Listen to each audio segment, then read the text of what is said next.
if you want to learn English and speak English fluently, first of all you should learn time and tense. जब आप अंग्रेजी बोलना और या समझना या लिखना चाहते हैं तो सर्वप्रथम आपको टाइम एंड टेंस को समझना पड़ेगा। तो आइए आज हम शुरू करते हैं। टाइम एंड टेंस क्या है। यहाँ पर आपका दो शब्द है, टाइम और टेंस। आइए दोनों में अंतर करते हैं। आमतौर से हम लोग बोलते हैं कि टाइम में 3 होते हैं और टेंस 12 होते हैं। We are wrong. There are 3 type of time whereas there are 4 type of tense. 4 प्रकार के टेंस होते हैं और 3 प्रकार के टाइम होते हैं और प्रत्येक टाइम में वही 4 टेंस होते हैं। तो आइए इसको पूरे डिटेल से हम लोग समझते हैं। टाइम क्या होता है और टेंस क्या होता है। हिंदी अर्थ इसका जो भी हो, समय या काल, आप जो भी हिंदी आप याद करते हो, it doesn't matter what is the meaning of time and tense in Hindi language. यह मायने नहीं रखता है कि टाइम और टेंस का हिंदी में क्या अर्थ होता है, but it is very important to know what are the differences between time and tense. यह अंग्रेजी में अति महत्वपूर्ण रहता है बात कि टाइम और टेंस में क्या अंतर है। तो आइए हम इस दोनों को अलग अलग करके आपको हम देते हैं।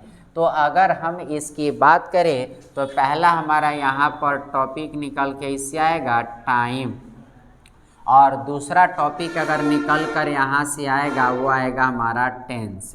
ठीक है ना। तो ये हमारा टाइम हो गया और टेंस हो गया। अब टेंस 4 प्रकार के होंगे और टाइम 3 प्रकार के होंगे। अब इस 3 टाइम में अगर हम लोग बात कर दे तो इसमें पहला टाइम हो जाएगा प्रेजेंट टाइम। ठीक है ना, प्रेजेंट टाइम, जिसको हिंदी में हम लोग बोलते हैं वर्तमान काल। ठीक है ना। जैसे मैं पढ़ा रहा हूँ, तो ये वाक्य जो हुआ वर्तमान काल का हुआ, यानी जो वर्तमान में समय बीत रहा है ये इसको हम लोग प्रेजेंट टाइम कहते हैं। दूसरा टाइम आपका हो जाएगा पास्ट टाइम। ठीक है ना, पास्ट टाइम यानी भूतकाल। ठीक है ना, जो समय बीत चुका है, यानी मैं पढ़ा रहा था, यानी बीते हुए क्रिया को दिखाने, बीते हुए समय को दिखाने के लिए हम लोग क्या करते हैं, पास्ट टाइम का प्रयोग करते हैं। तीसरा हो जाएगा फ्यूचर। ठीक है ना, फ्यूचर टेंस। फ्यूचर टेंस इसका हिंदी हो जाएगा भविष्य काल। ठीक है ना, भविष्य काल, फ्यूचर टेंस यानी भविष्य काल हो जाएगा। अब ये फ्यूचर टेंस भविष्य काल जो हो जाएगा, इसमें अगर मैं लिख दूँ कि मैं पढ़ूँगा, ठीक है ना, मैं पढ़ूँगा, ठीक है ना, मैं पढ़ूँगा, ये हमारा भविष्य का काल हो गया। यानी समय हम लोग एक बीत गया है, अब एक चल रहा है और एक आने वाला है। ये 3 हमारा समय का पार्ट है। तो ये समय हो गया। अब सोच रहे होंगे कि टेंस क्या होता है, तो हम इसको टेंस के लिख सकते हैं स्टेट ऑफ वर्ब। ठीक है ना, स्टेट ऑफ वर्ब या एक्शन। ठीक है ना, काम की अवस्था को या क्रिया की अवस्था को टेंस कहते हैं। तो आप ध्यान रखेंगे कि टेंस का मतलब जो होता है वह क्रिया की अवस्था होती है। ठीक है ना, क्रिया की अवस्था को हम लोग टेंस कहते हैं। ठीक है ना, क्रिया की अवस्था को हम लोग टेंस कहते हैं। और आप जानते हैं कि वर्ब के 5 रूप होते हैं। ठीक है ना, वर्ब के कितने रूप होते हैं, 5 रूप।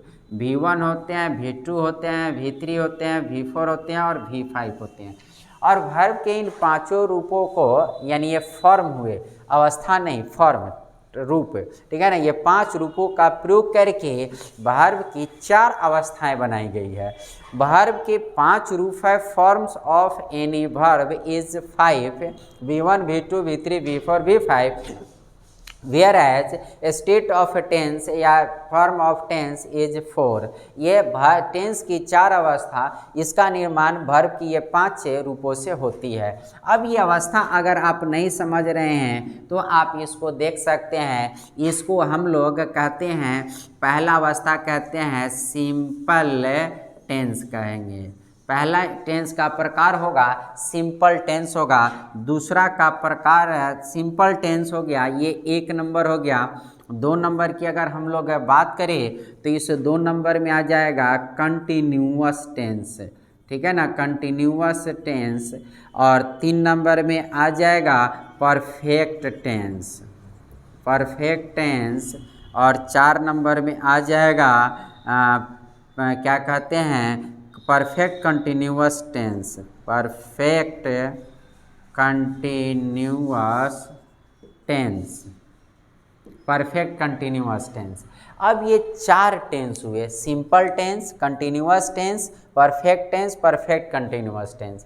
अब इसमें मैं बना रहा हूँ कि मैं खाता हूँ, मैं खा रहा हूँ, मैं खा चुका हूँ, मैं 2 दिनों से खा रहा हूँ।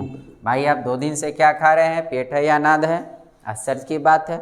ऐसे यहाँ एक सेंटेंस है, तो मैं खाता हूँ, मैं खा रहा हूँ, मैं खा चुका हूँ, मैं 2 दिनों से खा रहा हूँ।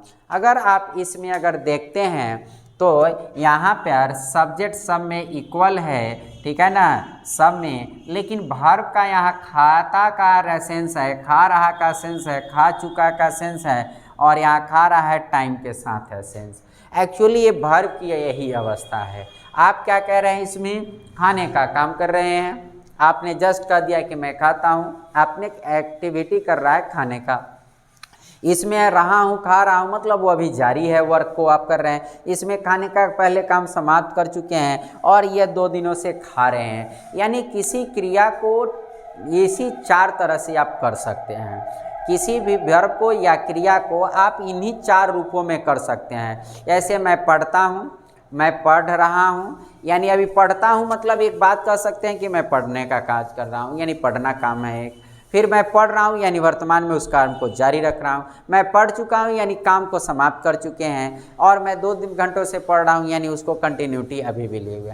यानी एक क्रिया को इन 4 रूपों में आप कर सकते हैं। तो क्रिया को इन 4 अवस्थाओं में जो कर सकते हैं, यही 4 अवस्था आपका टेंस कहलाता है। अब ये 4 अवस्था आप तीनों टाइम में कर सकते हैं, यानी भूतकाल में भी एक आपका रूप देख सकते हैं, वर्तमान में भी देख सकते हैं, भविष्य में भी देख सकते हैं। अब यहीं से अगर सिंपल टेंस अगर बनाना चाहते हैं, टाइम के साथ जोड़ दीजिएगा, तो यहाँ पर आप प्रेजेंट अगर जोड़ दीजिएगा तो यहाँ हो जाएगा सिंपल प्रेजेंट टेंस, ठीक है ना, simple present tense, simple present tense. अब यही प्रेजेंट लगा दीजिएगा तब प्रेजेंट कंटिन्यूअस टेंस। अगर इसी प्रेजेंट में परफेक्ट में लगा दिया जाएगा तो present perfect tense, present perfect tense. और इसमें प्रेजेंट परफेक्ट टेंस हो गया, इसमें कंटिन्यूअस में लगा दिए तो प्रेजेंट परफेक्ट कंटिन्यूअस टेंस।